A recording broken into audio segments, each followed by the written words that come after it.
আসসালামু আলাইকুম রহমতুল্লাহ। Smart electric বিডির পক্ষ থেকে স্বাগতম। বন্ধুরা সকলে কেমন আছেন? আশা করি সকলে ভালো আছেন।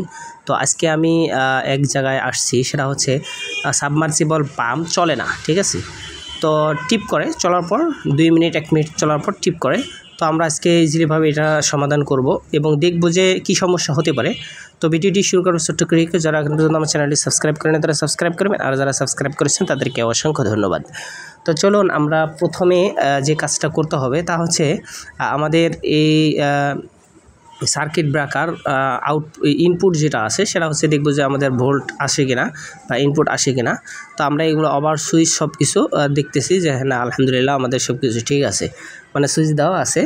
এরপর হচ্ছে আমরা এখানে এম্পিয়ার মিটারটা দিয়ে আমরা এম্পিয়ার মাপবো যে এখানে হচ্ছে আমাদের কত এম্পিয়ার নিচ্ছে। যার মোটর সে বলছিল এটা 2 ঘোড়া মোটর। তো আমরা এখন 2 ঘোড়া মোটর 1 ঘোড়া সমান 4.7 এম্পিয়ার হচ্ছে নেওয়ার কথা।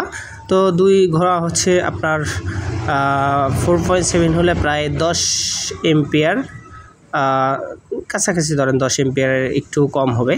তো চলুন আমরা এখন একটু ট্রাই করে দেখব যে আসলে আমাদের সমস্যাটা কি।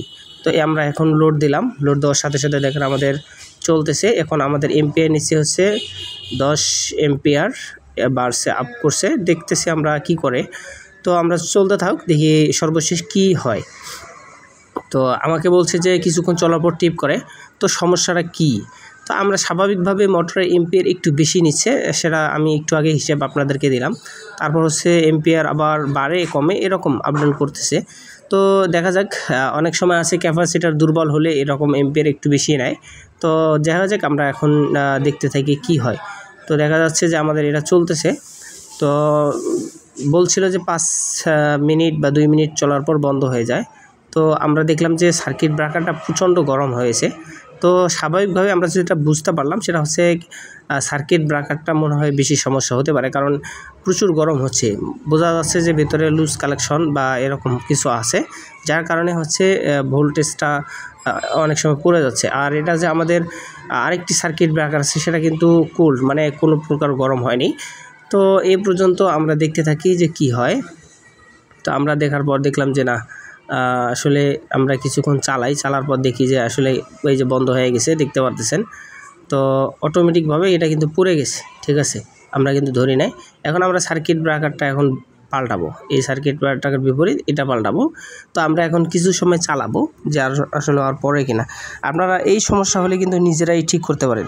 কোনো টেকনিশিয়ান নিয়ে আসলে যদি টেকনিশিয়ান ভালো না হয় সেক্ষেত্রে সে বলবে যে মোটরের সমস্যা হয়েছে, মোটর উঠাতে হবে, বা আপনাকে আজেবাজে বুঝ দিয়ে কিন্তু আপনার কাছে টাকা হাতিয়ে নেবে। অবশ্যই আপনারা এই পদ্ধতি অবলম্বন করে দেখবেন, ঠিক আছে। এখন আমাদের এম্পিয়ার নিচ্ছে 10, মানে একুরেট এম্পিয়ার আছে। তো আস্তে আস্তে বাড়তে পারে, দেখি আমরা কতটুকু বাড়ে। আমরা কিছু সময় চালিয়ে দেখব যে আমাদের এই মোটরটা আসলে কি চলতে এখন ঠিক হয়েছে কিনা। বা দেখা যাচ্ছে যে একটু এম্পিয়ার বেশি নিচ্ছে, আর এম্পিয়ার বেশি নেওয়ার অনেক সময় কারণ হচ্ছে ক্যাপাসিটার দুর্বল হলে সেক্ষেত্রে হচ্ছে এম্পিয়ার একটু বেশি নেয়। জাস্ট আমরা এখন একটু চালিয়ে দেখব যে আসলে আমাদের এখন ঠিক হলো কিনা। আপনারা সে পর্যন্ত দেখতে থাকুন, ইনশাআল্লাহ আপনারা নিজেদের কাজ নিজেরাই করতে পারেন। আমাদের এই হচ্ছে মোটর সাবমার্সিবল পাম্প। তো আমরা চলুন আমাদের সাথে একটু থাকুন, ইনশাআল্লাহ ধৈর্যের সাথে আপনারা যেন নিজের কাজ নিজে করতে পারেন এমন কিছু টিউটোরিয়াল নিয়ে আমরা কিন্তু আপনাদের মাঝে হাজির হই। তো অবশ্যই এখন পর্যন্ত যারা আমাদের চ্যানেলটি সাবস্ক্রাইব করেনি তারা সাবস্ক্রাইব করবেন, আর যারা সাবস্ক্রাইব করেছেন তাদেরকে অসংখ্য ধন্যবাদ। আর বিশেষ করে এই ভিডিওটি শেয়ার করে দেবেন যাতে যাদের বাসায় সাবমার্সিবল পাম্প আছে তারা নিজেরাই যেন ঠিক করতে পারে। তো আমরা দেখতে পারতেছি আমাদের কিন্তু এম্পিয়ার এখন হাই হয়ে গেছে, তারপর কিন্তু টিপ করছে না। আমরা এখন 2 ধরনের সমস্যা হতে পারে, যেটা হচ্ছে ক্যাপাসিটরের সমস্যা হতে পারে অথবা হচ্ছে কয়েলের কোনো প্রবলেম হতে পারে। জাস্ট আমরা এখন দেখতেছি যে তারও হালকা একটু গরম হচ্ছে। তো তারপর হচ্ছে আমরা এখন এই মোটর দেখতে পারতেছেন, ঠিক আছে। তো সব মিলে দেখলাম যে না, এখন আলহামদুলিল্লাহ আমাদের এম্পিয়ার একটু বেশি নিলেও টিপ করছে না। তার মানে হচ্ছে আমাদের এই সার্কিট ব্রেকারটা বেশি প্রবলেম ছিল।